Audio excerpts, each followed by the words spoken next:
Hey guys, Terry Beefcake Rees up here at Finish Line Performance on the Finish Line Performance Beefcake Racing dyno. Going to see what this 2022 F-150 puts down stock. Be curious to see what the limiter, what gear we have to pull it in, because I'm sure there's a limiter on it, but should be interesting. We went ahead, we've got our drag pack on there, the 315/50/17, so there's going to rob a little bit of horsepower off the vehicle. We're used to seeing that, but the dyno is more of a tool for before and after. So we'll be dynoing the car after we put the headers and exhaust on that the guys at LTH Long Tube Header sent us. So let's get this thing started.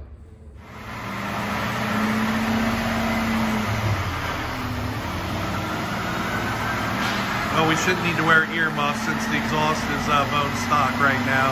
She shouldn't make too much noise.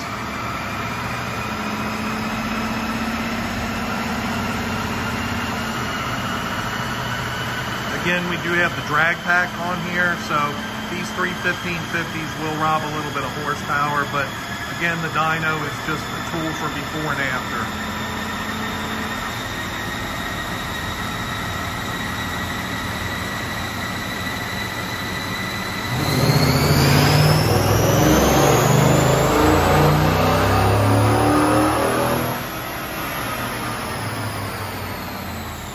Sounds like we hit the rev limiter pretty early. It looks like we only got about 4,800 before we hit the rev limiter, so 100 mile an hour. We'll see what we can do about that. Before we hook up the forescan, we're going to go ahead and try pull in fifth gear just to see how much more RPM we get before hitting the rev limiter.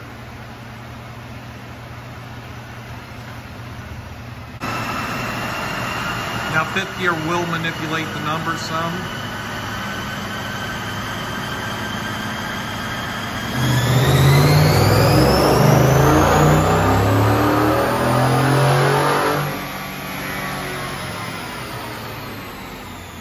Still feels like we hit a little early, but where we got 4,800 RPM before, looks like we pulled out to right about 5,700, still a little low.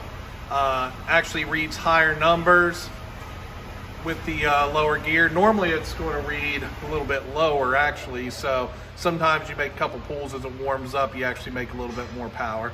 So we'll see if we can do anything with the forescan. All right guys, so we haven't had a lot of luck with the forescan for the 2022. We're not seeing all the parameters. We're not sure if there's something there. We're just not seeing. So we're going to make a couple more fourth gear pulls and just so we can get some RPM, so we get a before and after with the headers.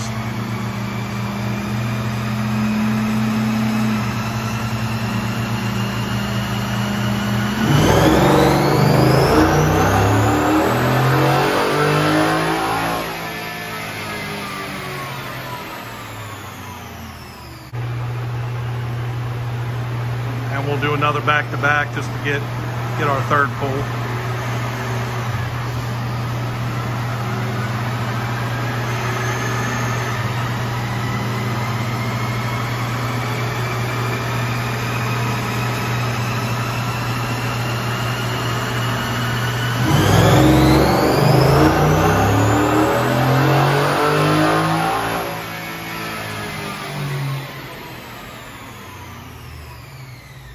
Fourth gear pull.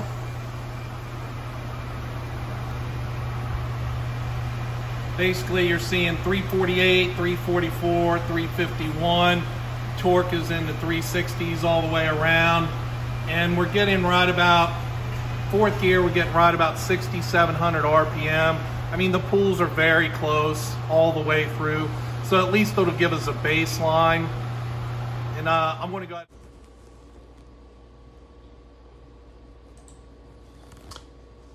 Okay guys, I want to go over some of the data from the dyno. So the trick is the factory speed limiter, which is around 100 miles per hour on these trucks. So as you can see on the first pull here, we stopped right about 4,800 RPMs. Actually, no, it was, yeah, right about 4,800 RPMs, the car hit the speed limiter. So we were only up to about 331 horsepower and 395 foot-pounds of torque. So we tried to make a pull. We made another pull.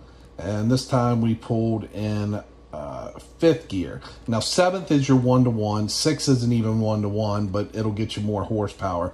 So we made a pull in 5th gear, as you can see, which got us to right about 57 to 5,800 RPMs before the car, or for the truck, kind of petered out. As you can see, horsepower was still on the climb. It did start to level out there, but I think that's just a side effect of the gear ratio and everything. But you can see it's picking up power. So the next thing we did, if you pull up graph number 2, we tried to manipulate the gearing in the vehicle, and that didn't change anything. It still pulled to the exact same RPM. We used a forescan, tried to manipulate the gearing. It didn't work. So let's go ahead and pull up the next one. So then we tried to mess with the tire circumference, and that as well, the overall tire diameter, that didn't change anything in the forescan. So then we tried it again, and or the gear ratio again. Then we tried the tire. This is where we tried the tire. So when we did that, it actually lowered it. So we did less of a tire diameter, and it lowered what it went to. So we thought, okay, let's go the other way. And we went the other way. It did the same thing. We added a larger tire, and it still shortened the RPM. So we tried to lower it again, change it in a different number. Maybe we were out of range with Ford. It did the exact same thing once again. So we tried it again. It stayed real similar to where it was at. And now we actually went down a couple hundred, not a lot, but a little bit more RPMs. We tried manipulating it again. And if you look now, we're down to 4,300. We're not exactly sure, 4,200. Not exactly sure what's going on with that. So we tried going the opposite direction again. Still the same thing, around the 4,200 RPM. So then we just started working our way backwards. What we ended up doing was, let me close all these out here. What we ended up doing was just decided to make 4th gear pulls so we could get some RPM out of it. So made a 4th gear pull, and that took us out right to about 6,700 RPMs on the car, okay? So we did 3 pulls like that. I'm just going to go ahead and pull all 3 of those up. And if you look, the horsepower, real similar, but it does climb a little bit each one. 344, 348. Then we let it cool a little bit. It made 344 horsepower. Then we made a hot pull right behind that and made 351. We looked at a data log. We actually data logged all the runs just to make sure the NOx sensors were happy. NOx sensors were adding on this run, they were adding about 2.5 degrees of timing, but right at the very end, it was about 1.5. This run, it was adding about 3.5 degrees of timing. It was seeing about 26.5 degrees versus about 24 degrees here. So that's where your horsepower difference comes in at. Made a little bit more torque too. So when you look at that overall, as far as what it's doing, you can see though that the climb, it is still climbing. So I do still think it'll make power to, 6,800, 7,000. I know the Gen 4, supposedly the cam timing has changed a little bit. I'm not super familiar with the Gen 4 engines yet. This is a new project for us. But the one thing you will notice when you go back and try like your 6th gear pull, the biggest thing you difference, if we close, I'm going to close the lower runs. Here, let's close them all out. So we're going to pull the highest horsepower run of the 4th gear run, and then we're going to open up the 6th gear pull.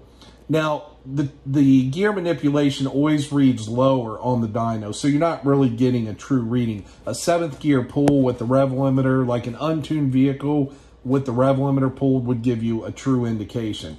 But if you look here, kind of in this mid-range, you're up 30 foot-pounds of torque, and you're up 23 horsepower.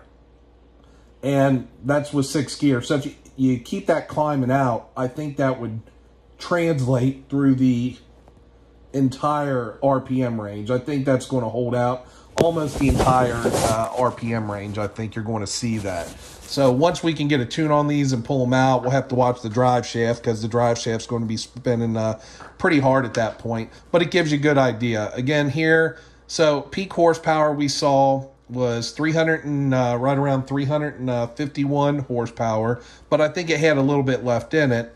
But if you look here, you're up 17. Here you're up 16. Here you're up 14. So I think true power that if you were in 7th gear, you take this up one more gear, you're going to get even more power, a few more horsepower, and I think you're going to see a lot more. And just to give you an indication, this is the 5th gear pull. So again, each gear, as you add gear, you add more power. Now it starts cutting down as you go up. It's not going to jump as much, but with the 4th gear pull, you were 365, 384 with your 5th gear pull, 395 with your 6th gear pull. Had we tried it in 7th, we probably would have cut about here, but I would imagine that number would be over 400 foot-pounds there. And then again, that's in your horsepower, you were 291, then 305, then 314. So it keeps jumping the entire band. But as the gearing goes up, that number does drop a little bit. But I still think in a 7th gear pull, you'd see another 10. You'd probably see, somewhere around 365, maybe 370 to the wheels, which isn't bad. What you got to keep in mind, these runs were all done on a 315 5017 drag radial.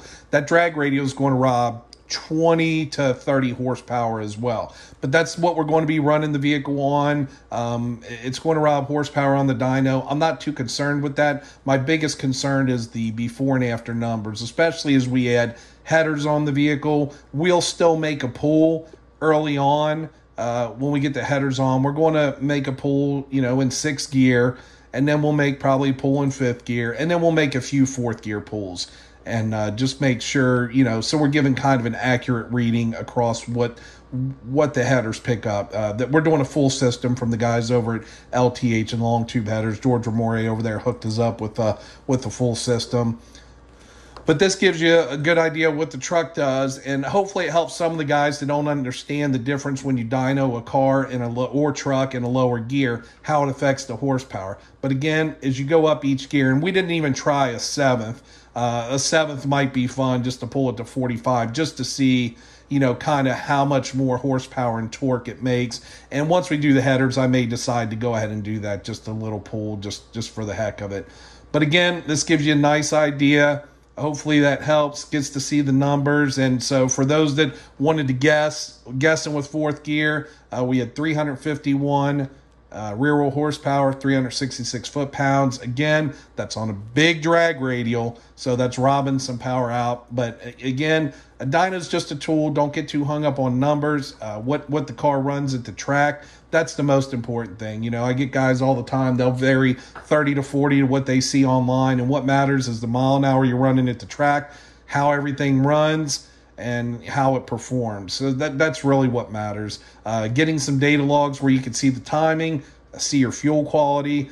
These runs, again, we had a little bit over a half tank of 87, but we topped it off with 8 gallons of E85 and a can of Torco, just to make sure the knock sensors were happy, and which they did show. Again, we saw on this last run, we saw like a negative 3.5 knock right here. So it was pretty happy.